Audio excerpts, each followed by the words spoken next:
Hey everybody, I'm Nika. I am a pre-med student, and last year I graduated from the University of Pittsburgh with a BS in microbiology and psychology, and since then I have been preparing for the MCAT. I've been beginning the med school application process, as well as working at a local hospital as a phlebotomist. And this coming fall, I'm gonna be attending Johns Hopkins for a master's degree in public health.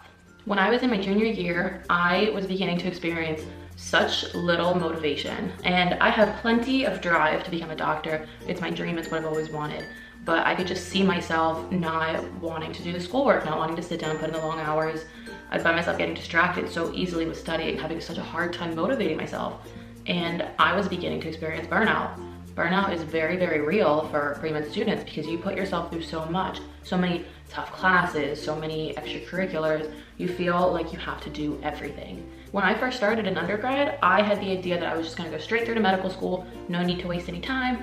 I was just gonna finish up my 4 years and then jump right into medical school. Well, during my junior year, all of that changed. My perspective entirely changed. I did a complete 360 and I am so thankful for it. In this video, we're gonna go over different reasons and scenarios about why you should take a gap year, the pros and cons of taking a gap year, and how to decide if you personally should take a gap year. So one of the first pros is that you can earn money. And as you are doing your gap year, if you decide that you want to work somewhere, like I work at the hospital, so you are getting an income, and you can use this to save for your future because medical school applications are very expensive. You can pay back some student loans, so that sets you up financially big time. So another major part is that you can get real life experience. And by this I mean, when you're in school, you're kind of sheltered from the real world. You're living in this little bubble that your college or university has made for you. So yes, you might be independent, you might have an apartment and everything on your own, but that doesn't mean that you have a lot of real life experiences because you're in this student world and here's the real world over here. So if you take a gap year, you can gain that real world experience by living on your own, working for your money, and just being responsible for yourself. It just sets you up, it gives you an idea of what it's like to actually live in the real world. Another important thing to consider is that your senior year counts if you take a gap year. So if you are applying to go straight through, your medical schools only see your junior year and before. They do not see your senior year. They will see your senior year, but it's not considered into your application because they don't receive those grades or updates on what you're doing until much later in the process. So if you are a student that struggled academically in your freshman year, like it's very common to not do as well in your freshman year. So if you struggled, then you have an entire year of upper level science classes and just more major specific classes that you can use to make those grades up and to really show medical schools that you want this and that there's an upward trend. So you also have an entire year to do extracurriculars, and a lot of students do find that it is tough to do extracurriculars and manage your schoolwork.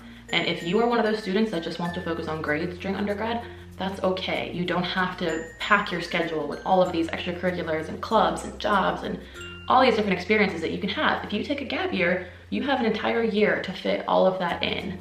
So it really gives you more flexibility with your time, and it gives you that chance to boost your resume and really show that you are committed to different extracurriculars. And not only that, but you can put a lot more time into it. And lastly, the biggest pro that I can think of, which I can relate to personally, as you heard from my story, is to prevent burnout. If you already feel burnt out, unmotivated, tired, just a general lack of wanting to do your classes, you feel like you're forcing yourself to study, you don't feel excited about stuff anymore, you might be experiencing burnout. And if you go into medical school with that burnout, you're not gonna do very well. You want to be the best doctor you can be. You don't wanna just rush through the process and then become a okay doctor, not make it through medical school because you just can't keep up with the course load because you're not motivated to keep up with the course load. So if this sounds like you, please consider taking a gap year because it's going to save you a lot of time and it's going to just refresh your mind. It's going to reset your mindset and you're gonna come back more motivated than ever, I promise. So there are also some cons of taking a gap year. So one of the most common mistakes if you're gonna take a gap year is not having a plan. Your gap year can be whatever you make it. You can do a lot with it, as we mentioned previously, but it can be very detrimental also if you don't have a plan. If you go to your medical school interviews and they ask you what you did during your gap year and you don't have an answer, that's gonna look very badly on you. So please, just have a plan. If you're gonna take a gap year, you need to sit down and you need to write out several things. So a lot of people will spend a gap year writing their med school applications, preparing for that, taking their MCAT, working, getting extracurricular experience, getting research experience, volunteering, countless things. Please just sit down and write a list, have a plan, and then you can make it more meaningful. Another problem about taking a gap year is you're losing contact with potential letter writers for your letters of recommendation. So when you move away from college and you decide to just work for a year or anything like that, that's an entire year that these professors or whoever you want to write your letters of recommendation have to forget how big of an impact you made, whether you helped them as a teaching assistant, whether you worked in a lab, anything like that. They have an entire year to forget the impact that you made, and it's going to reflect in your letters of recommendation. They're not going to be as strong as they could be. So there are plenty of ways to get around this, but that is something to consider. A lot of people also struggle with the psychological perspective of taking a gap year because it is a big deal to some people that you are postponing your life. You sit back and you see your friends that did not pursue medicine already having careers, families, just going through life, and you see yourself sitting back, studying, trying to get into med school. And lastly, one of the things that people struggle with the most is giving up an entire year's worth of a physician's salary. So by taking more time to apply to medical school to get in, you're giving up that entire year worth of a salary to pursue a lower end job that you would have during your gap year. So this is just something to consider. A lot of people think about that financial standpoint and see that a gap year can be very costly. So now that we presented you with all the pros and cons, you can really decide for yourself what your situation is and how these pros and cons are going to affect you. So just take all the advice with a grain of salt. You really want to consider if this is right for you.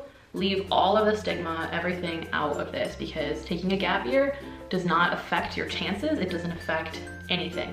The average age of an incoming medical student at this point is 26. And that means that the average person takes at least 1 to 3 gap years. So do not be afraid to take this time off, especially if it's only going to help you better yourself, better your application, and improve your chances at getting into the school of your dreams. If you like this video, be sure to give it a thumbs up and be sure to subscribe to the Compare Medical Schools YouTube channel, because there's going to be plenty of other videos coming out on this topic, as well as many others that are going to help you on your path to becoming a physician. If you like my advice, I also have my own YouTube channel and Instagram account. It is FitBitMD for both of them, and I would love if you guys would check it out. Thank you guys so much for watching, and I really hope that you found this video helpful.